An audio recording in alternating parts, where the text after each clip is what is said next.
የሉቃስ ወንጌል ላይ መልአኩ ገብርኤል መጥቶ ማርያምን ሲያበስራት ያየ ሰው አለ?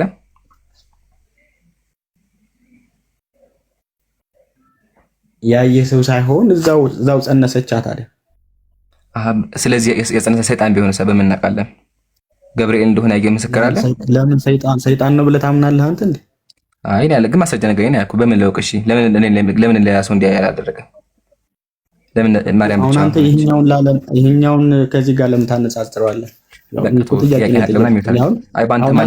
ኢየሱስን ኢሳ ብለህ ነው እንደ ነብይ የምትቀበለው እንጂ ባንተ መጽሐፍ እንዲገባህ ነው። በዛው ግዴታ ምስክር መኖር የለበትም የሚለው እንዲገባህ ነው። አሁን በቃ ጥያቄህን አቅርበህ የሚወት አድርግ። ቀጥል። እና ከ610 ዓመት በኋላ ነው ከክርስቶስ ልደት ቁርአን ወረደ የተባለውና ወይ ሌላ ነብይም የለም ሲወርድ ወይ እነሱ መጻፍና መንበብ አይችሉም። ሲጀመር እንዴት አላህስ እንዴት አልገለጠላቸውም? እንደገና ደግሞ 23 ዓመት አጠቃላይ እንዴት ሊወርድ ቻለ? አሁን የጠቀስከው ጥቅስ መልአኩ ገብርኤል እንግዲህ ድንግል ማርያም ናም ስራታል ብለሃል። ልክ እዛው ሲያበስራት እዛው ነው የጸነሰችው። ግን ቁርአን ግን ሲወርድ አጠቃላይ 23 ዓመታትን ፈጅቷልና እንዴት 23 ዓመታትን ሊፈጅ ቻለ? ያ አላህ በመንፈስ ቅዱስ መርቶት ከሆነ ያ ነገር የሚጻፈው እንዴት በአንድ ደቂቃ በአንድ ሴኮንድ በአንድ ቀን ሊያደርገው አልቻለም? እንደገና ነብዩንስ እንዴትስ መጻፍና ማንበብ እንዲችሉ መንፈስ ቅዱስ አልሞላባቸውም የሚል ጥያቄ አለ። አይ እናመሰግናለን። ከመጨረሻው ጥያቄ ልጀምርና ቁርአን ለምንድን ነው በ23 ዓመት የወረደው ላልከው ጥሩ ጥያቄ ነው፣ ግን ያላሰብከው ያላወቅከው ነገር አለ። መጽሐፍ ቅዱስ ተሟልቶ የተጻፈው ከ3000 ዓመት በላይ ወስዶ ነው። ትሰማኛለህ? 20 ዓመት አይደለም፣ 100 ዓመት አይደለም፣ 200 አይደለም፣ 1000 አይደለም፣ 3000 ዓመት ከዛ በላይ ፈጅቶ ነው የተጻፈው። ስለዚህ አንተም እቺ ነገር አስብባት። በኋላ ወደ ቁርአን ልመለስልህ። መጀመሪያ ቁርአን በጥቅል ደረጃ ወርዷል። አምላካችን ቁርአን ላይ ሱረቱል ቀድር ላይ ምን አለ? ኢና አንዘልናሁ ፊ ለይለቱል ቀድር፣ ቁርአንን በለይለቱል ቀድር አወረድነው አለ። ቁርአን ሙሉ ለሙሉ ወደ ሰማኡ ዱንያ ወርዷል። ነገር ግን ወደ ምድር ሲመጣ ማለትም ወደ ነብዩ ሰለላሁ ዐለይሂ ወሰለም ሲመጣ እንደ አስፈላጊነቱ ነበር የሚወርደው። በአንዴ ከወረደ ደግሞ ለውጥ አይኖርም። ለምን? ሰዎቹ ጣዖት አምላኪያን ናቸው። ስለዚህ አምላካችን ነብዩ ልኮ ዘሎ ስለ ጀነት ስለ ጀሃነም አልነገራቸው። መጀመሪያ ምን ነገራቸው? መጀመሪያ ነገራቸው ምንድነው? አላህን ፍሩ፣ ጣዖታትን ካዱ የሚል ነገር አስተማራቸው። ይሄን ከተማሩ በኋላ ቀጥሎ ምን አደረገ? ከይሄን ካደረጉ ጀነት እንደሚገቡ ነገራቸው። ከዛ ህግ መጣ። ስቴፕ ባይ ስቴፕ ነው። ዘሎ በአንዴ አይሆንም። በአንዴ ከወረደማ ሰዎችም ይከብዳቸዋል።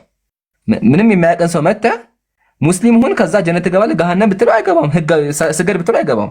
ኢቭን ስግደት ራሱ የመጣው ስቴፕ ባይ ስቴፕ ነው። ለዛ ነው አይሻ ረዲየላሁ ዐንሃ ማለት በሐዲስ ላይ ለው ካነ አወሉ ማ ነዘል ላ ተሽረቡል ኸምር ለቃለ الناس ላ ነደውል ኸምር አበዳ። ለመጀመሪያ ጊዜ ቁርአን ሲወርድ አለች አይሻ ረዲየላሁ ዐንሃ አትስከሩ የሚል ሆኖ ቢሆን ኖሮ ሰዎች መቼም አንተው የሚው ነበረ። ስቴፕ ባይ ስቴፕ ነው የወረደው። መጀመሪያ አምላካችን መጠጥ መጥፎ ነገር እንደሆነ ነገራቸው። ቀጥሎ ደግሞ አቁሟላቸው። አያ ስቴፕ የሚባል ነገር። ስለዚህ ምክንያቱ ይሄ ነው። ግን ቁርአን ሙሉ ለሙሉ ወደ ሰማኡ ዱንያ ወርዷል።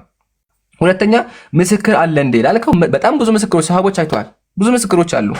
ግን ምስክር ግዴታ ከሆነ በክርስትና ኢየሱስ ወደ ሰማይ ሳያርግ ያየው የለም፣ ሲነሳ ያየው የለም፣ ማርያም ስታረግዝ ራሱ ያያት የለም ጭራሽ ነው። ስለዚህ ይሄ በሙሉ ውሸት ማለት አይባልም።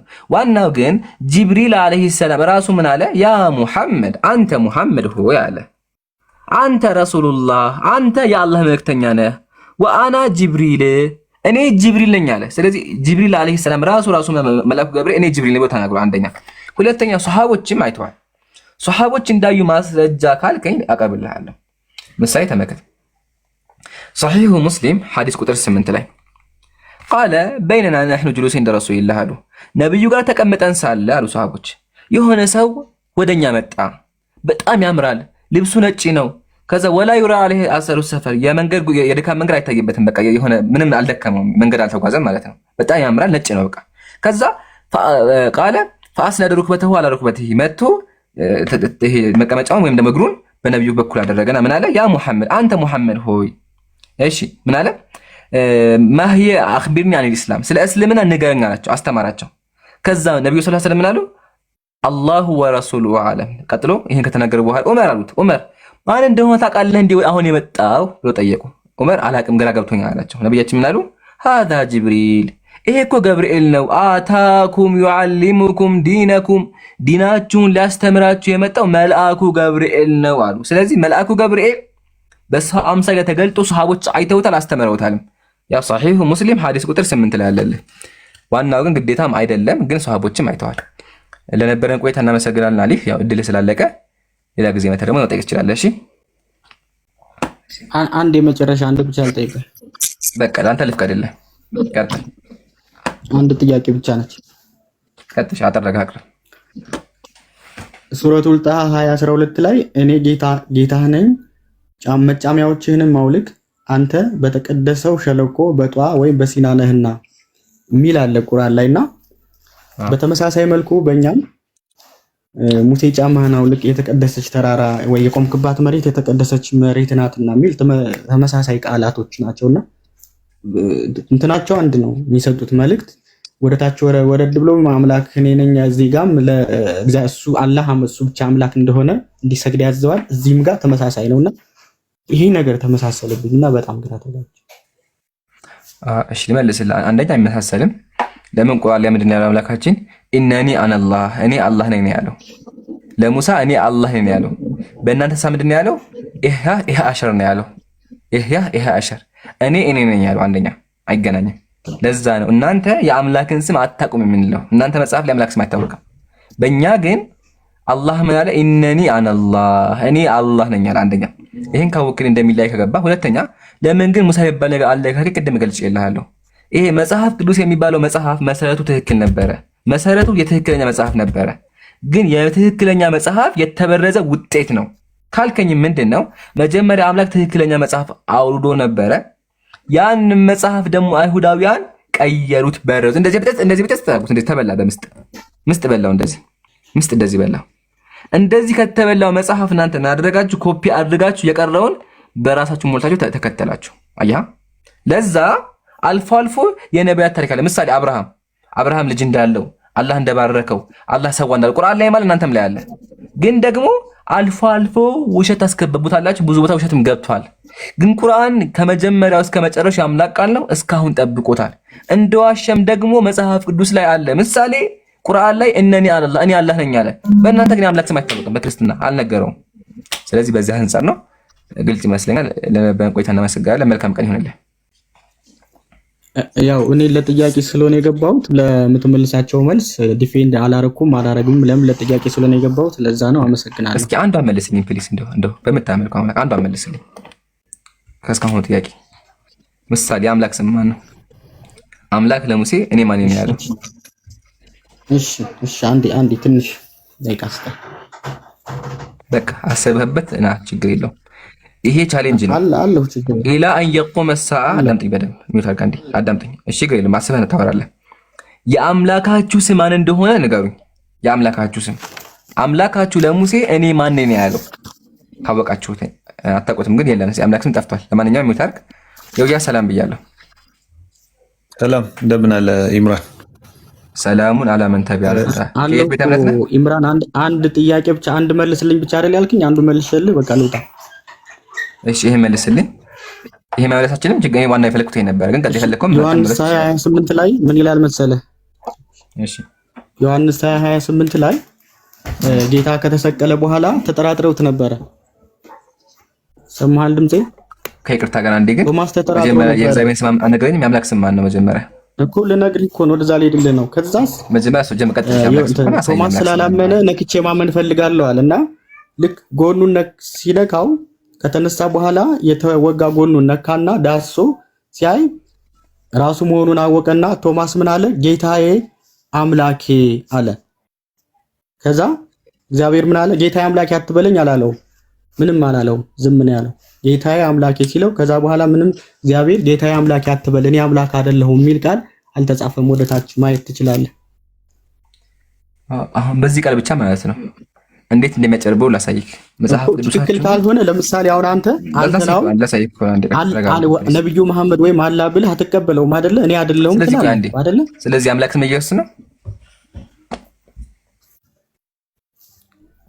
ብዙ ስሞች አሉት እኮ አንድ ስም ብቻ አይደለም። ከነሱ ስሞች በቃ አንድ ስም ፈልገህ ንገረኝ። አንደኛ። ሁለተኛ ደግሞ አዳምጠኝ። አሁን ባመጣው ጥቅስ ብቻ ቄሶቹ ምን ያክል እንደሚያጭበረብሩ መጽሐፍ ቅዱስ ምን ያክል እንደተበረዘ አሳይሃለሁ። አሁን አንተ ምንድን ነው ያልከኝ? ቶማስም ጌታዬም አምላኬም አይደለ ያልከው? ግን እንደዛ አይልም። ወረበል ካዕባ እንደዛ አይልም። የሚለው ምንድነው? ቶማስም ኤንድ ቶማስ ይኸውማ ምንድነው የሚለው? ኤንድ ቶማስ አንሰርድ ሂም አንቱ ሂም ሳይንግ ማይ ሎርድ ኤንድ ማይ ጋድ ነው። በጣም ይለያያል ኢምራን፣ አንተ የምትይዘው በጣም ይለያያል። እኔ እዚህ ጋር በጣም ይለያያል። ከየት እንደምታመጣው አላውቅም። ይሄ አሁን ይሄ እንግሊዝኛ መጽሐፍ ነው። ከፈለግ ግሪኩን ከፍትልሃለሁ። የመጀመሪያው መጽሐፍ እዚህ ይከፈታል። አማርኛው አንተ ጋር ያያል። አንተ የምታነበት ያንተ የተጨበረበ ያልኩህ ላሳየህ እኮ ከፍቼ ማብራሪያ ያው መጽሐፉን አሳይቼ እዚህ ጋር አለ መጽሐፉ። ያው ይሄ ነው መጽሐፉ። ይሄ መጽሐፍ ቅዱስ ነው። አማርኛ ላይ ያደረጉት ብቻ እኔ አንተ ቪዲዮ የሰራበትንም ሳይው አይገናኝም። እጅ ላይ መጽሐፍ ቅዱስ አለ። አሁን ለምሳሌ ባለፈው ምን አይነት ቪዲዮ ሰርታል መሰለህ? ይሄን ጨርስ አንዴ፣ ቆይ ይሄን ጨርስ ፕሊዝ። እንደምትሳሳት ቆይ እዚህ ጋር ጨርስ አንዴ፣ ያዳምጠኝ። ይሄን ጨርስ ፕሊዝ፣ ከዛ ታሳየኛለህ። ችግር የለውም እሺ። በተራ አሁን እዚህ ጋር አንተ ቶማስ ጌታዬም አምላኬም ማለት ትላለህ። ውሸት ነው፣ ውሸት ነው ያለው። ጌታዬ እና ነው ያለው። ጌታዬ ያለው ኢየሱስን ነው። ጌታ የሚያደረገው እግዚአብሔር ነው። አምላክ ያለው ደግሞ የኢየሱስ አምላክ ነው። ኢየሱስ ራሱ እኔ ወደ አምላኬና ወደ አምላካችሁ አረጋለሁ አለ። ስለዚህ ቶማስ አምላክ ያለው ኢየሱስ አምላክ ያለውን አካል ነው። 4 ነጥብ። አንደኛ። ሁለተኛ ደግሞ ይሄ ታሪክ ራሱ ውሸት ነው። ይሄ ታሪክ ውሸት ነው። ምሳሌ ተመልከት። አንድ መጽሐፍ ልጥቀስልህ፣ ውሸት እንደሆነ እንዲገባ ማለት ነው። ኢየሱስ ምን አደረገ መሰለ? አንዲትን ሴት ጠራና ምን አላት? ነይ ጎኔን እይ። ቶማስ ጎኔን አይቷል፣ አንቺም ጎኔን እይ አላትና ከዛ ውሃ ማደረጋት ጎኔን ቆይ አላውቅም፣ ቃሉ ስለሚከብድ ላሳያችሁ ነው። ያው እኔ ስለሚከብደኝ እናንተ ራሳችሁ አንብባችሁ ፍረዱ። እሺ ይሁት። ዳግመኛም ጌታ ኢየሱስ ክርስቶስ በእኔ በራሴ ፍቃድና በአባቴ ፍቃድ አይሁድ በዕለተ ዓርብ የወጉትን ጎኔን ጥቢ አላት ይላል። ይፈጠራሉ። እዚህ ጋር ብሎ ፈጠሩ። አምላክ እችን ሴት ምን አድርጋላት? ጎኔን ጥቢ አላት። ምንድነው የምታነብልኝ? ማለት መጽሐፍ አሳይካለ። ያው ገድለ ክርስቶስ ሰምራ። ከዛ ቀጥሎ የሚለው መሰለክ ገድለ ክርስቶስ ሰምራ። ያው በኢትዮጵያ ክርስቶስ መጽሐፍ ቅዱስ እየጠበቅኩ እኮ ነው። አንተ ምንድነው የምታነበው? በመጽሐፍ ውስጥ መጣላለህ። አንዴ ረጋ በላ ፕሊዝ። በሁለቱም እናወራለን። እሺ በሁለቱም ይሄን ልጨርሰው አንዴ። ያው እዚህ ጋር ያን ጊዜ ልጅ የእናቱን ጡት እንደሚጠባ የጌታዋን የኢየሱስ ክርስቶስን የተወጋውን ጎኑን ጠባች ይላል። ኢየሱስ ለሴቶች ጎኑን ያስጠባ ነበር ይላል። ቀጥሎ ጌታ ቶማስ የተወጋውን ጎኔን ዳሰሰ፣ አንቺ ግን ጠባሽ። እስኪ ከዳሰሰና ከጠባ ቆይ አንዴ ፕሊስ ረጋ በለ ፕሊስ፣ ጨርስ ታወራለህ። ቆይ እስኪ ከዳሰሰና ከጠባ የቱ ብልጫ እንዳለው ንገራት። የትኛው ይበልጥ ከጠባና ከዳሰሰ? እሷ ምን አለች? ይሄን ባላት ጊዜ የጠባ ይበልጣል ይችላል። ስለምታነበው መጽሐፍ ጥያቄ እየጠየቅኩ ነው። ቆይ ረጋ በለ ትጠይቀኛለህ። ለጨርሳ መጀመሪያ አሊፍ ምን ነው አዳምጣ እንዴ። ስለዚህ አምላክ ራሱ በዚህ መጽሐፍ ጎኑን ያስጠባ ነበር ይላል። ኢቭን መጽሐፍ ቅዱስ ላይ ራሱ ቶማስ ነካ የሚለው ታሪክ ፈጠራ ነው፣ ጸሐፊው አይታወቅም። መጽሐፍ ቅዱስ ላይ ራሱ ቶማስን ጠርቶ እጅህን አስገባብኝ አለው የሚለው የለም፣ ፈጠራ ነው፣ ጸሐፊው አይታወቅም። አሁን አንድ ጥያቄ ልጠይቅህ። ይሄ ታሪክን የጻፈልህ ማን ነው? ጎማስ ጣቱን አስገባበት የሚለው ታሪክ ማን ነው የጻፈው?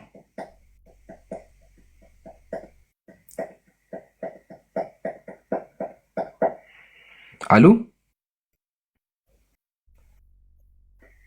ወገኔ፣ የት ገባ ወገን? ወገኔ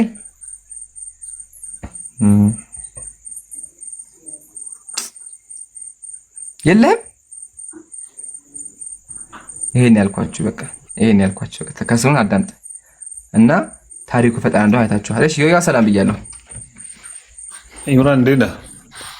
አልሐምዱሊላህ ወገኔ ሰላም ብያለሁ። ከየት ቤተ እምነት? ክርስቲያን ነኝ። ጴንጤ ኦርቶዶክስ? ኦርቶዶክስ ነኝ። ኦርቶዶክስ ነህ?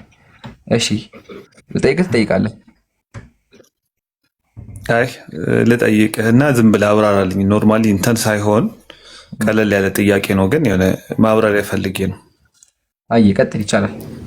ምን መሰለህ ኢምራን፣ አንድ ኡስታዝ በሰሞኑ እናንተ ማይተው ሊሆን ይችላል ቲክቶክ ላይ አላህን በህልሜ ያየሁት ብሎ ሲያወራ ሰምቼዋለሁ። እና በዚህ ሁኔታ አሁን ይሄ ኡስታዝ ነብይ ነው ማለት እንችላለን?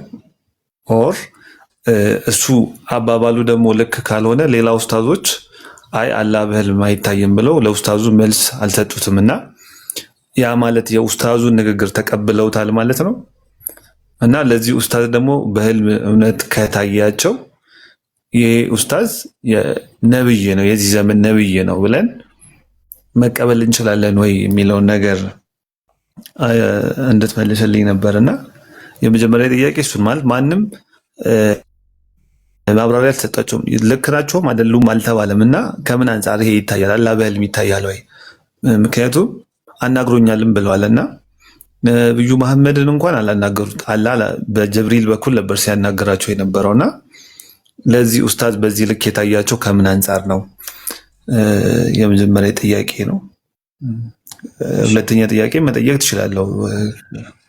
ሁለተኛ ጥያቄ ደግሞ አንዳንድ መምህራን ይሄ ለመልስ ማለት እንዳይዳረም ማለት ነው።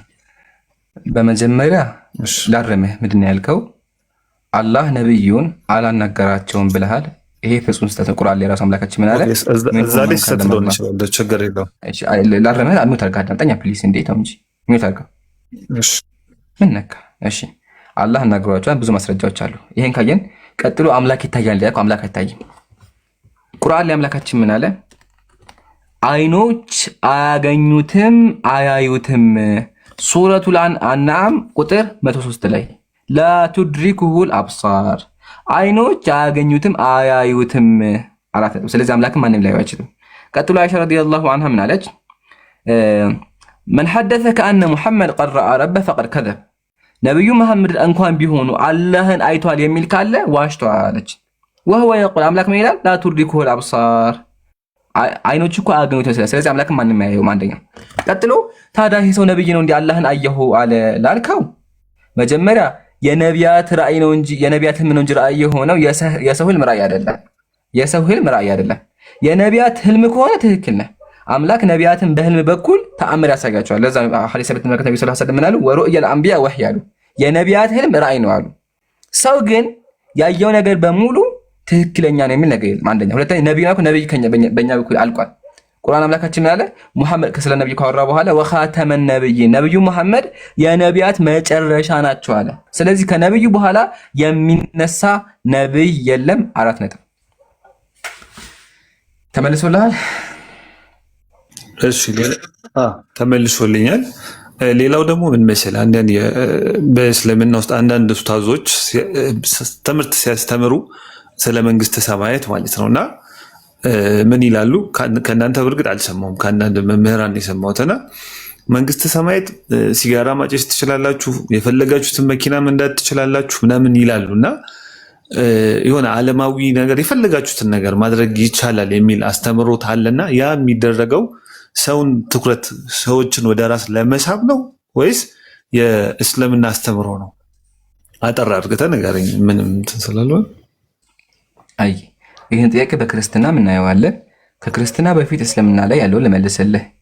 መጀመሪያ እኛ ሙስሊሞች የምናምነው በመጽሐፍ ቅዱስም ያለው አንድ ሰው ከሞተ በኋላ የሚነሳው በአካሉ ነው። አካል ሲነሳ ደግሞ አምላካችን ቁርአን ላይ ምን አለ? ፈኢዛ ሁም ሚነል አጅዳት ኢላ ረቢሂም የንሲሉን፣ ከመቃብራቸው ወጥተው ድጋሚ ወደ አምላክ ይመጣሉ አለ። ስለዚህ ሁሉም ሰው ወደ አምላክ ይመጣ ከነስጋው ነው። ሰው ነው፣ በቃ ሰውነት ነው የሚነሳው። ያ ሰው ደግሞ ፍላጎት፣ ስሜት አለው። ስለዚህ ጀነት ውስጥ ምን አለ? አላህ ለሁሉም ያዘጋጀው ፍላጎትና ደስታ አለ። ደስታ ምንድነው ካል መንፈሳዊና ጸጋዊ ነው። አንድ ሰው ጀነት ሲገባ ምን ያገኛል? አምላክን ያያል።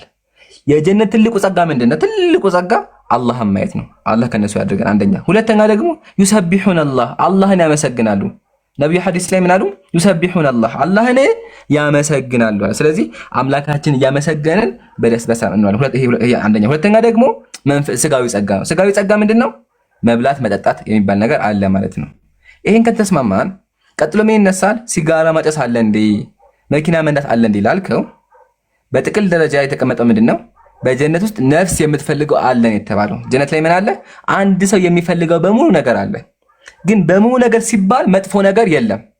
ለምን ካከኛ አምላካችን ቁርአን ላይ ምን አለ? ወነዛዕና ማ ፊ ቁሉብሂም ሚን ጊል አለ። በልባቸው ያለውን መጥፎ ነገር በሙሉ አወጣን አለ። ስለዚህ የጀነት ሰው ሲጀመር መጥፎ ነገር አይፈልግም፣ አይመኝም። መጥፎ ነገር ጭራሹን አይመኝም። ስለዚህ መጥፎ ነገር ስለማይመኝ መጥፎ ነገር ጀነት ላይ የለም። ነገር ግን አንድ ሰው የፈለገው ጸጋ በሙሉ ጀነት ላይ አላህ ጀነት ከሚገቡ ያደርገን። አምላካችን ምን አለ? ለሁም ማ ተሽተሂ አንፉሱሁም፣ ነፍሶቻቸው የሚፈልጉት በሙሉ አለ። ዩበሽሩሁም አለ። ቀጥሎ አምላክ ያበስራቸዋል።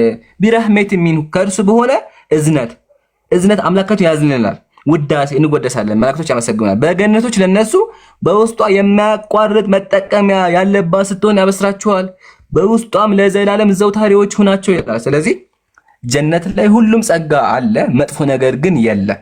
ስለዚህ ሲጋላኮ እንደዛ አይነት ነገር የለም። ግን ደግሞ ምን አይነት ነገር አለ የሚለውን ነገር የምናውቀው ስንሄድ ነው። 4 ነጥብ። አመሰግናለሁ። እሺ ሌላ ኢምራን ምን መሰለህ፣ አሁን ሁሉም ሰው ሲወለድ ሙስሊም ነው ይባላል እና በአስተምሮ ደረጃ በኢስላም አስተምሮ ደረጃ እና አሁን ደግሞ ሰሞኑን በምናየው አስተምሮ ደረጃ አንድ እስልምና አንድ እስልምና የመንቀፍ ነገር አለና ለምሳሌ ሰለፊ እስላም አይደለም ሀበሽ እስላም አይደለም ይባላልና ልጨርስልህ። እሺ ተከተላለህ። ቅድም ያላወራሁት ነገር ስላለ ነው። እሺ በክርስትና ያለው ጠቅሳለሁ ብዬ ስለረሳሁ ነው። በክርስትና ምን አለ? በጣም ጥሩ ጥያቄ። ምን አለ? ተመልከቱ። መጽሐፍ ቅዱስ መጽሐፈ መቃብያን በጻድቅ በቤቱ ዙሪያ መልኩና መዓዛው ልዩ የሆነ ጣፋጭ የገነት ፍሬ ተተክሏል ይላል። ገነት ላይ ምን አለ? ፍሬ አለ። በዚያ የወይን የዘይት ቦታ አለ፣ ዘይትም አለ።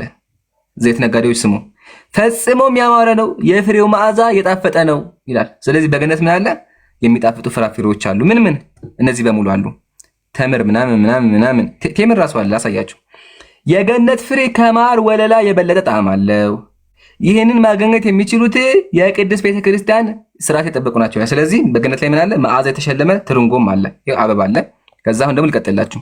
ያው በገነት ላይ ጻድቃን የሚመገቧቸው እጽዋት አሉ ይላል። ስለዚህ በገነት የሚበላ እጽዋት አለ። አንተ እጽዋት ትበላለህ ገነት ላይ እጽዋት ይላል አለ። ራእየ ማርያም የተመለከተው ራእየ ማርያም ደግሞ ምን አለ? አልጋም አለ፣ ሚስትም አለች። በክርስትና ያው የወይን ወንዝ አለ፣ የወይን ወንዝ አለ፣ የማር ወንዝ አለ፣ ፍራፍሬዎች አሉ። ከዛ በኋላ ቀጥሎ ምን አለ? አልጋ አለ። አሁን ይሄን ዋና ጨዋታ። በገነት ምን አለ? በክርስትና እግዚአብሔር በጣም የሚያምር ቆንጆ አልጋ፣ ሰፊ አልጋ ያደርግና ከዛ ሰፊ ክላስ ነው። እዛ ክላስ ማን ያስገባቸዋል? ባልና ሚስት ይገባሉ። ከዛ ለዛለም እዛ ደስ እያሉ ይኖራሉ። ምን እንደሚያደርጉ እንግዲህ እናንተ ወቁት። ተመልከቱ። ማርያም ምን ተነገረው? ማርያም ምን አለች? ተመልከቱ እዚህ ጋር ከፀሐይ ከጨረቃ ይልቅ ታበራለች አለች። በውስጧ ብርሃን የሚያንጸባርቅ የግምጃ ምንጣፍ ወለላ ተነጥፎበታል። የሚያምር ምንጣፍ አለ። ዋው ማሻአላ፣ ሰፊ ምንጣፍ አለ። እሺ የወርቅ የብር አልጋ ተዘርግቷል። የብር አልጋ አለ፣ ብርና የወርቅ አልጋ አለ። ይቺ ቦታ ለማን ትሆናለች ብዬ ልጄን ጠየቅኩት። ኢየሱስ ምን አለ? እግዚአብሔር አንድ ያደረጋቸው ባልና ሚስት አይለያዩም። ባልና ሚስት አንድ አካል ናቸው።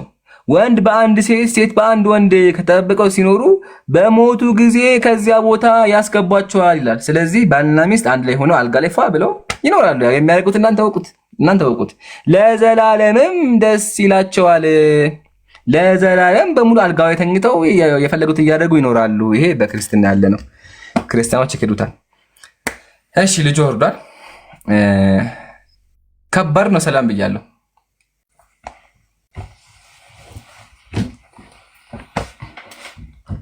የጀማ መጨረሻ ፖስት ያደረኩት ቪዲዮ በደንብ አሳያችሁ። ሶስተኛ ላይ ያለውን ከላይ ፒን አለ፣ 2 ፒኖች አሉ። ከሱ ቀጣይ ያለውን ሶስተኛውን ቪዲዮ በደንብ ኮፒ ሊንክ አድርጉት። እሺ ሪፖርት ላይ ነው ያለው ቪዲዮ፣ ብዙም እየታየ አይደለም እና ኢንሻአላህ አላህ ካለ የፊታችን ሮብ 3 ሰዓት ላይ ከዲያቆኑ ጋር የመጨረሻ ውይይት እናደርጋለን። ሁላችሁም እንዳቀሩ ማስታወቂያን በደንብ ሰው ሪከርደሮች እየሰማችሁ ከሆነ ሪከርድ የምታደርጉ ፖስት የምታደርጉ በደንብ አድርጋችሁ አሰራጩ። አላህ ካለ ያው ተወስኗል ቀኑ ሮብ 3 ሰዓት ላይ የፊታችን ሮብ 3 ሰዓት ላይ የመጨረሻ ዲቤት አለ። ሁላችሁም እንዳቀሩ ተጋብዛችኋል። እሺ ከባድ ነው አለ አውርጃለሁ። ቀጣይ አስገቡ። ረሚዲ ሰላም ብያለሁ። ሰላም ናችሁ? ሰላሙን አለምን ተቢያል ሁላ ጥያቄ አለ? አዎ አቅርብ ጥያቄ። ነቢዩ መሐመድ ለምን ማይሆን ህግ ያዛል? ትእዛዝ ይመስለኛል። በአላህ አንዳንድ አለ ኢየሱስ እና እግዚአብሔር ታዝኑ። እግዚአብሔር ምን አለ መሰለ መጽሐፍ ቅዱስ ላይ ምሳሌ አንዲት አንዲት ሚስት ባሏን ለማዳን ብላ የተደበደ ሊገደል ሲል ብልቱን ብትነካው እጇን ቁረጥ ይላል። ባሏን ለማዳን ብላ ብትደባደብ ግደላት ነው የሚለው፣ እጇን ቁረጣት ነው የሚለውና ይሄን ሲያደርግ የማውቀው እግዚአብሔር ነውና ሴት ቦታ ላይ ነብዩ እንደዛ አደረጉ ያልከው ይሄ ኦልድ ቴስትመንት ላይ ነው ብራዘር። ቢሆንም እግዚአብሔር አይደል ያዘዘው? እግዚአብሔር እኮ ያዘዘው። ዋናው አዟል ነው እግዚአብሔር። አዎ ያኔ ህግ ስር ነበሩ፣ አሁን አይደለንም። እንዴት ነው አምላክ ታዲያ ምንም ያጠፋችን ሴት ባሏን ለማዳን ብላ ባሏ ወንድ እየደበደበ ሊገልባት ሲል ፕራይቬት ፓርት ምን ትሄዳለች? ያልኩህን አልሰማኸኝም? ያልኩህ ምንድን ነው? እግዚአብሔር ነው ፍትሃዊ ያልሆነ ህግ ስትሰጥ የማውቀው እኔ። አንተ ነብዩ ሰጥተዋል ስላልክ ማስረጃ አቅርብልኝ ያልኩህ እኮ። እሺ ለምሳሌ ነብዩ በግራ እጃቸው አትብሉ ይላል። ሰይጣን በግራ እጁ ይበላል። ቆይ የትኛው ሰይጣን ነው በግራ እጁ የሚበላው? ጂኖች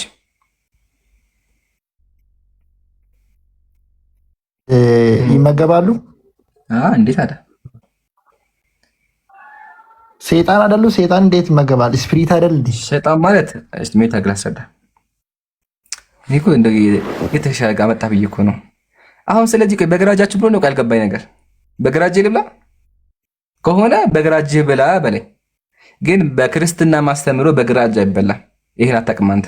አልተማርክም፣ አላስተማሩህም፣ ሸውደውሃል። አልተማርክም። ማማሳሽ እንደዛ ብለዋል።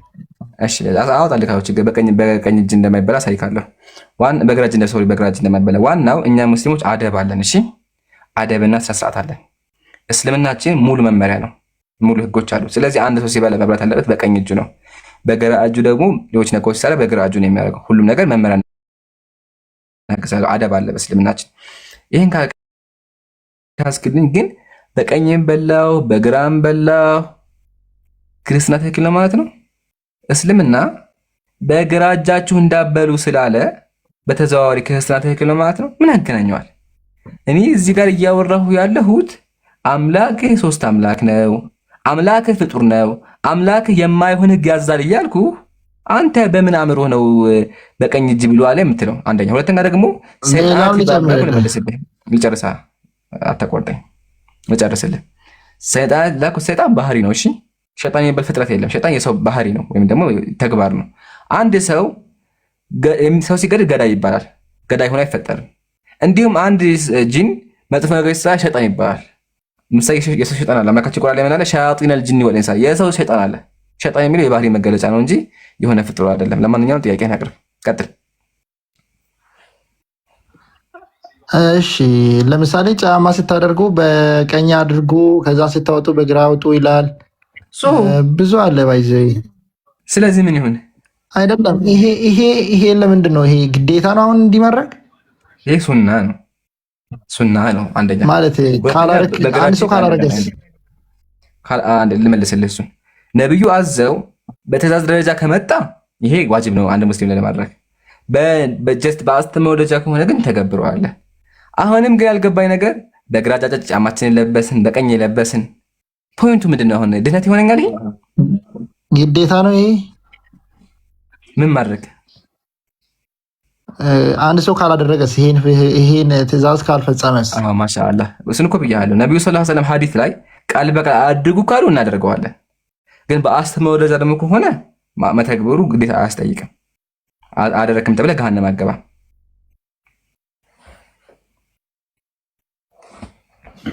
እሺ አይ እንደዛ የሚል የለም፣ ግን ዝም ብዬ ልመን። እሺ ቀጥል።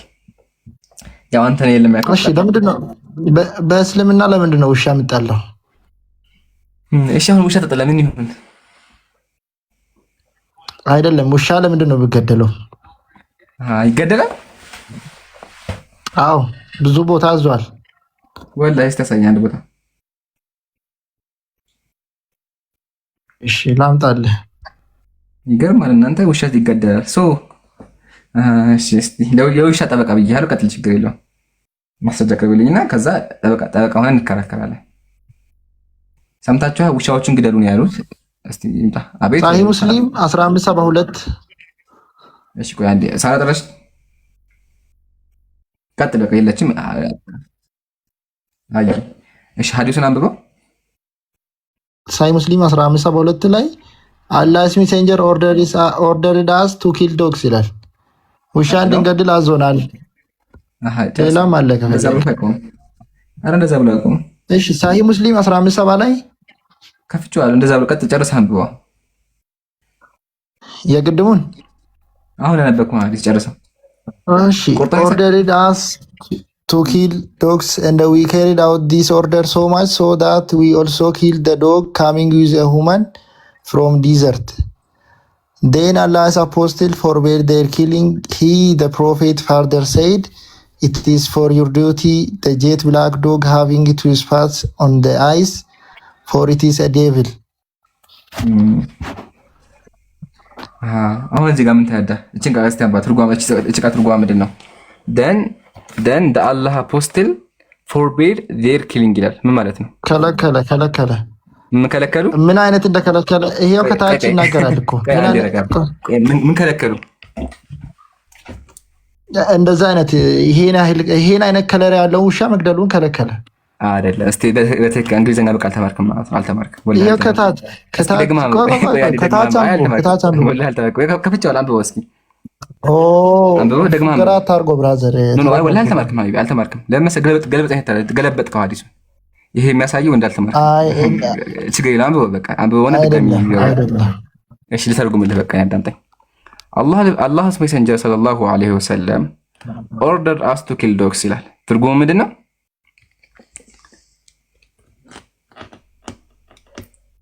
ላስተምር አልክ እኮ አስተምረኝ። ታቆም አንተ አላቆም በላ ቁጭ አድርጌ አስተምርሃለሁ ኢንሻአላህ። አታቆም አምነህ መሆን አለበት። እንደማላቅ አውቀዋለሁ ከማይችል ሰው ልማር ብዬ ነው። እሺ ማሻአላህ ካወቅኩ ነገረኛ። Allah's messenger sallallahu alaihi wasallam ordered us to ውሻ እንድንገድል አዞናል ይላል። ውሻ እንድንገድል አዞናል። ጥሩ and we carried out this order so much አለ ማለት ነው። ይሄን ትዕዛዝ ወሰርነው እስከተወሰርነው ከሴት ጋር ያለን ውሻ እስክንገድል ድረስ that we also killed the dog coming with a woman እሺ from the desert ምንድን ነው? ደዘርት በረሃ። ማሻአላ ጎበዝ ማሻአላ። እሺ ከዛ ዘን ይላል። ዘን ማለት ነው። አሁን እኮ ይሄ ባይዘው መቀየር እኮ አይደለም። ተርጉማን ጨርሳ እዚህ ጋር ስደሰም ከበደች ዘን ይላል። ዘን ማለት ነው። እሺ ከዛን አላህ አፖስትል ያላ መልእክተኛ ፎርቤድ ላቸውን ከለከለ። ምን መግደል? ውሻ መግደል ከለከለ። ከዛ ነው ምንድነው ከታች አንዱ ማሻአላህ አለይክ። እኔ እኮ ብያቸዋለሁ። ቆይ አንድ እዚህ ጋር አንድ ክርስቲያን ነብዩን ለማንቋሸሽ ሲመጣ አንድ ፕሪስ ረጋብ አንብልህ ረጋጩ አንድ ያጩ ነብዩን ለማዋረድ ሲመጣ ነብዩን አክብር ይወጣል። አላሁ አክበር። ነብዩ ውሻን ግደሉ ብሏልና ምን አለ? ቀጥሎሳ ምን አነበበ? ከዛ በኋላ የአላህ መልእክተኛ አትግደሉ አሉ የሚሉን አነበበ። ጥሩ አሁን እንቀጥል።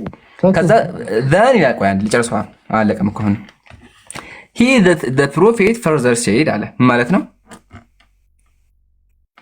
የአላህ መልእክተኛ እንዲህ አለ it is your duty the jet black ይላል dog having two spot on the eyes for it is a devil እሺ ጥቁር ውሻ ሆኖ አይኑ ላይ ነጠብጣብ ያለውን ውሻ መግደል የእናንተ ግዴታ ነው፣ ምክንያቱም ሰይጣን ስለሆነ። ከለር ባይዘው የሚገደለው ምንድነው? ጥቁር ነጠብጣብ ያለው ውሻ ጥቁር ሆኖ ምን ያለው ፊቱ ላይ ምልክት ያለው አይደለ? ቀየረው እኮ። አንተ በጣም ጎበዝ ተማሪ ነህ ማሻአላ። በደንብ ይገባ አሁን እየገባ ነው። ይሄ ቅድም አልገባኝም፣ አሁን በደንብ እየገባ አሁን ለመለስልኝ ታርጋ አዳጥ። አይ ወላሂ ጎበዝ ተማሪ አድንቅ ያለው ረሜዲ ቢያንስ ሞከረ። መጀመሪያ በአንዱ ዙር አልገባም፣ በሁለተኛው ግን ሲገባ በደንብ ገብተዋል። ማሻአላ አሁን አዳምጥ ረሜዲ። እሺ አልሐምዱሊላህ። እሱን አሰክስ በእናትህ አብይ ለምን እንደዛ ትላለህ? ምን ታጋዳ ለመቆጣት ከመልሰ ረጋቢ ይመችሽ። አሁን አዳምጥ። መጀመሪያ ነብዩ ሰለላሁ ዐለይሂ ወሰለም አሁን ላይ በዋቂኡ ውሻን መግደል ከልክለዋል። ተስማማ አይደለም? ታዲያ ቀጥሎ ምን አሉ? ምን ሲቀራሉ? ኢላ ሲቀራሉ فقال عليكم بالاسود ጥቁሮቹን ግደሉ አልቡህሚል ذي النقطتين ምልክት ያለው አለ فانه ሸይጣን ነው አሉ። ሸይጣን በብዙ መንገድ ይገለጣል። ከነሱ ከአንደኛው ምንድነው? ጥቁር ውሻ ሆኖ ፊቱ ላይ ምልክት አለው። ያንን ካጋጠማችሁ ግደሉ አሉ። የተባለው ይሄ ነው። ይሄም ደግሞ ሊትራሊ እውነት ነው። በእናንተ እንኳን ብመጣ ሰይጣናት በብዙ ነገር ሊመሰሉ ይችላሉ። አንደኛ። ሁለተኛ መጀመሪያ ስለምን ፈቀዱ ካልን አንደኛ ህክም አለው። ኢቭን አሁን ድረስ ራሱ በዋቂ አሁን በኢትዮጵያ ምድር ላይ የኢትዮጵያ መንግስት በሆነ ታይም ውሾችን ይገላል። ታውቃላችሁ? አይካድ የትኛውም ሰው ያውቃል። አሁን ስቲል ነው ባይ ዘ ዌይ እኔ ጓደኛ ላይ ውሻ ያለው ክርስቲያን ጓደኛ ማለት የተገደለበት የኢትዮጵያ መንግስት በየሰፈሩ እየዞረ ውሾችን ይገላል አሁን ድረስ። ለምን ካልን የውሻ ወረርሽኝ አለ። ያበደ ውሻ አለ። ውሾች ሲያብዱ ምን ያደርጋሉ? ሰዎችን ይነክሳሉ። ከተነከሰ ምን ይሆናል? ሰውየው ራሱ ያብዳል። አየህ አይደለ? ስለዚህ ነብዩ ሰለላሁ ዐለይሂ ወሰለም በሆነ ታይም ጊዜ እንደዛ ነገር ሲፈጠር ግደሏቸው ብለው ነበረ። መቼም የሰው ነፍስ ከውሻ ይበልጣል። እንግዲህ የውሻ ጠበቃ ሆነሃል፣ ይበልጣል። መቼም እኔ የሰው ጠበቃ ነኝ። እኔ ለዛ አይመስለኝም፣ ለዛ ግደሉ ያለ አይመስለኝም። ወላሂ ታዲያ ለምንድን ይመስለኝ? ሳሂህ አልቡኻሪ 32:27 ላይ የአላህ መልእክተኛ ጅብሪል እመጣለሁ ብሎ ቀረበት። ከዛን በኋላ ላይ ጠየቀው፣ ለምንድን ነው የቀረኸው ብለው ጠየቀው። ከዛን እኔ ውሻ ካለ ቤት ውስጥ ውሻ ካለ አልመጣም፣ ስለዚህ አንተ ጅብሪል ውሻ ይፈራል። ምን ውስጥ ውሻ ካለ? ቤት ውስጥ ውሻ ካለ አልመጣም አለ። ታዲያ ነብዩ ውሻ ግደሉት ነብዩ ሰለላሁ ዐለይሂ ወሰለም ውሻ የት ነበር ያሉት? በየመንገዱ አይደለ? ግደሉት ነብዩ ሰለላሁ ዐለይሂ ወሰለም ነብዩ ውሻ ግደሉ ያሉት ቤታቸውን ያለው እንዳለ ስለምጠባይዘሽ ውሻ ስለማይወድ ነው ግደሉ። አትመልሰው፣ ወላሂ አትመልሰው። ደግሜ ልጠይቅ፣ አዳምጠኝ። አሁን ያመጣው ሐዲስ ላይ ምንድን ነው ያልከው? ጅብሪል አለይሂ ሰላም ቀረ። ሲቀር ለምን ቀረስ ብሎ ነብዩ ሰለላሁ ዐለይሂ ወሰለም ሲጠይቁት ምን አለ? ውሻ ስላለ አልመጣም አለን ያልከው። ችግር የለም፣ በአንተ ትርጉም እንሂድ፣ እንስማማ። ጥያቄ ውሻው ነብዩ ቤት ስለሆነ ነው አይደለ? ነብዩ ቤት ስለገባ ትክክል ላይ ቤት ውስጥ ስለገባ አይዋ ስለነበረ አዳምጣልኝ። ምን አገናኘው? ለምን ካልከኝ መቼም የኢትዮጵያ የዓለም የአረብ ሀገር በሙሉ ውሻ ነብዩ ቤት ውስጥ አይኖርም። እንደዛ የምታስበው የዓለም ውሻ በሙሉ ነብዩ ቤት ውስጥ ይኖራል ማለት ነው። በጣም ያስቃል። ለማንኛውም ላስረዳ። ሁለቱ ሐዲስ የተለያዩ ትርጓሜ ያላቸው። አሁን ያመጣው ሐዲስ መልሼልሃለሁኝ። በእስልምና አክቹዋሊ ነብዩ ሰለላሁ ዐለይሂ ወሰለም ውሻ መግደል ከልክለዋል። የፈቀዱበት ታይም ነበር። ምክንያቱም አስረድቻለሁ። ታዲያ አንተ ወደ አመጣው ሐዲስ ደግሞ ስንሄድ አዎ ስቲል ናው አሁን ድረስ ራሱ ሙስሊም ውሻ ማሳደግ አይፈቀድለትም። 4 ነጥብ። በእስልምና ውሻ ከአፉ የሚወጣ ፈሳሽ ያለ ነገር ነጃሳ ነው፣ አይፈቀድም። ለዛ ነው ጅብሪል አለይሂ ሰላም ሐዲስ ነብዩ ሰለላሁ ዐለይሂ ወሰለም ምን አሉ? መላእክቶች አይገቡም ውሻና ፎቶ ያለበት ቤት አሉ። ቅርጻ ቅርጽ ምናምን ያለበት ቤት ከሆነ ውሻ ካለበት ስቲል ናው አሁን ድረስ መላእክቶች አይገቡም። ሐቢቢ አዳምጥ፣ አይገቡም ጭራሽ ነው። ስለዚህ ጅብሪል አለይሂ ሰላም መጥቶ ምን አስተማራቸው? አንድ ቤት ውስጥ ውሻና ስዕል ካለ ቅርጻ ቅርጽ ካለ መላእክቶች እንደማይገቡ ጅብሪል መልአክ ስለሆነ አይገባም። በቃ ይሄን የነገራቸው በደንብ ተረዳ። አንተ ያመጣው ሁለቱም ነገር አይገናኝም። ለምን አንተ ያመጣው ሐዲስ ውጭ ያለው አንዳምጣ እንዴ? ለምን አትረጋጋም? ማነህ ረሜዲ ጥሩ የተማካለ እንዴ? ለምን አትረጋጋም? እሺ የመጀመሪያው ሐዲስ ላይ መንገድ ላይ ያለ ውሻ ነው። ሁለተኛው ሐዲስ ላይ ደግሞ ቤት ውስጥ የሚኖር ውሻ ነው። ምን አገናኘው? ሲቀጥል ያን ውሻ ጅብሪል ግደሉ አላቸውም። አይገናኝም። ስለዚህ ሁለት ነገሮችን ለመቃቃ አትሞክር። አሁን ጥያቄ ልጠይቅህ። ስማኝማ። እሺ ለምንድን ነው የሚጠሉት? ውሻ ለምንድን ነው የሚጠሉት? ነገርኩህ እኮ አይፈቀድም። ማሳደግ አይፈቀድም። መጥላት የሚባል ነገር ማሳደግ አይፈቀድም። ለመስቀል ለማደንና ጅብሪል ለምንድን ነው ውሻ ያለበት ቦታ ለምንድን ነው የማይመጣው? ሐራም ነው፣ አይፈቀድም። አምላካችን ከልክሏል ውሻ ማሳደግ ሐራም ነው በእስልምና። አሁን በደንብ እንዲገባ በደንብ አሁን ትስቃለህ። ኢንሻአላህ ሳቅህ ይቀጥልልሃል። ያስቀው ከሆነ አዎ ሙስሊሞች ውሻ እናሳድግም። ለምን ስቲል ናው ሳይንቲስቶች እንዳረጋገጡት ከአፉ የሚወጣ ፈሳሽ አለ። ያ ፈሳሽ ጉዳት አለው፣ ነጃሳ ነው። ስለዚህ ጭራሽ ነው ሙስሊሞች ውሻ እናሳድግም። ለምን ሲቀር ለቤት ጥበቃና ለአደና ሲቀር ይፈቀዳል። እነሱን መንከባከብ ይፈቀዳል። ኢቭን አዳምጥ በደምብ ኢቭን አንዲት ሴት ዝሙተኛ ሴት መንገድ ላይ እየሄደች ማለት ነው አንድ ውሻ በውሃ ጥም ሊሞት ነበር። በውሃ ጥም ሊሞት ማለት ውሻ ነው። ከዛ ምን አደረገች? ጫማዋን አወጣችና በጫማዋ ቀርታ አጠጣችው። ነብዩ ምን አሉ? እቺ ሴትዮ እንደዚህ በማድረጓ አላህ ማራት አሉ። ዝሙተኛ ሴት ናት። ዝሙት የምትሰራ ሴትን ውሻን የተጠማ ውሻን በጫማ አድርጋ ውሃ በመስጠቷ ብቻ አላህ ምሯታል። አየህ አይደለ? ይሄን ያክል ነው በእስልምና ያለው ነገር። ግን ማሳደጉ አይፈቀድም። ምክንያቱም ነግሬሃለሁ። አሁን ወደ አንተ እንምጣና እግዚአብሔር ለምንድን ነው በሬዎችን፣ በጎችን፣ አህዮችን ግደሉ ያለው? አምላክህ ለምንድን ነው በሬዎችን የሚያስጨፈጭፋቸው? አሁን ስለ ውሻ እያወራን ነው። አምላክ ውሻ ግደሉ ካለ አምጣልኝ። ደብል ስታንዳርድ እዚህ ላይ ይሰራል። እዚህ ላይ በውሻ ደብል ስታንዳርድ ይሰራል።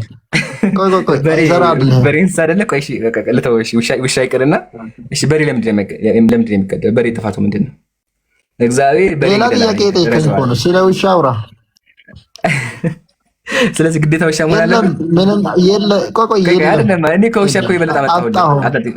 ከውሻ ይበልጥ እኮ አመጣሁልህ። በሬ አህያ ለምን ይገደላሉ?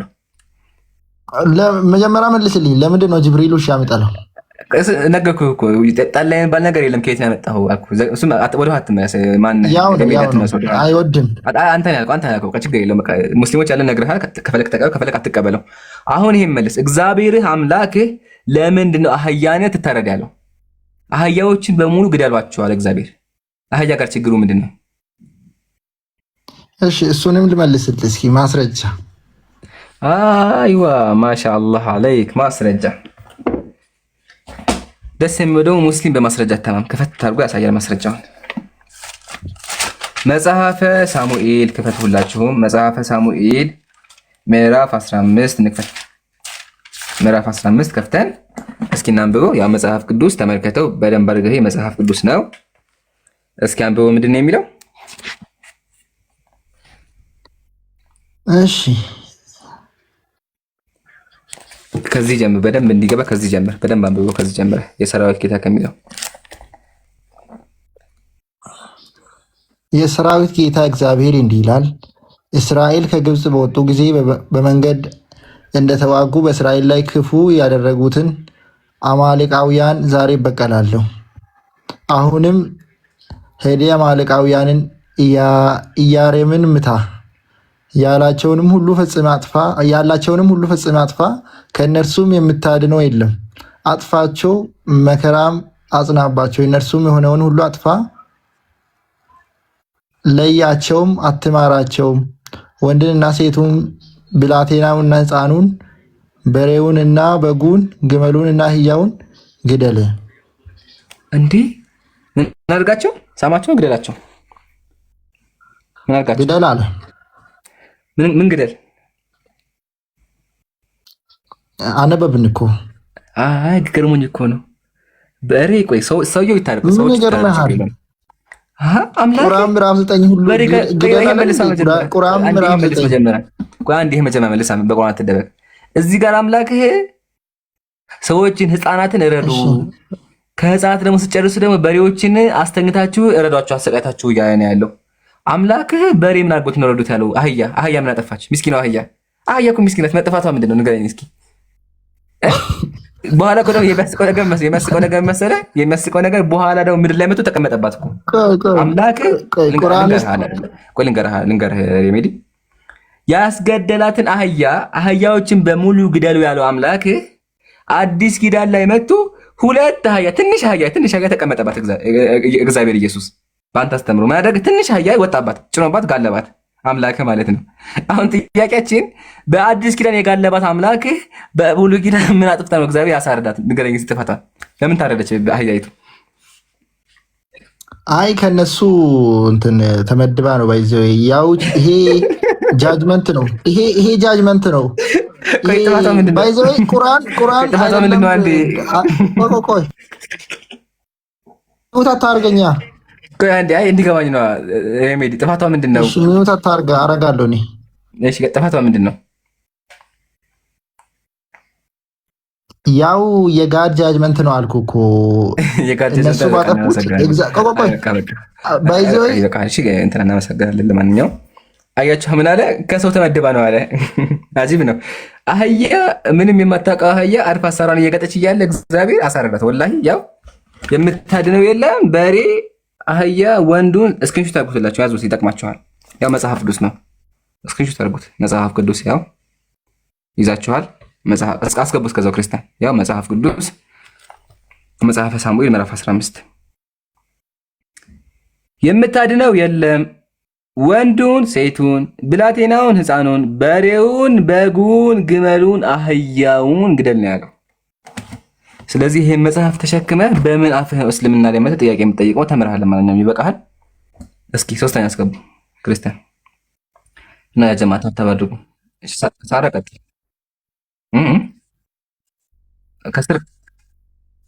ከስር አይሰማም ግን ቀጥይ።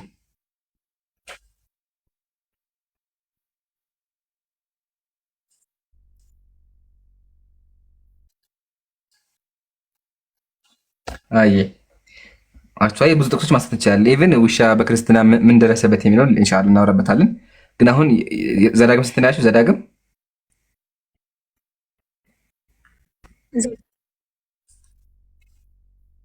ከስር የሚሉት ነሽ ኢንሻአላህ። እሺ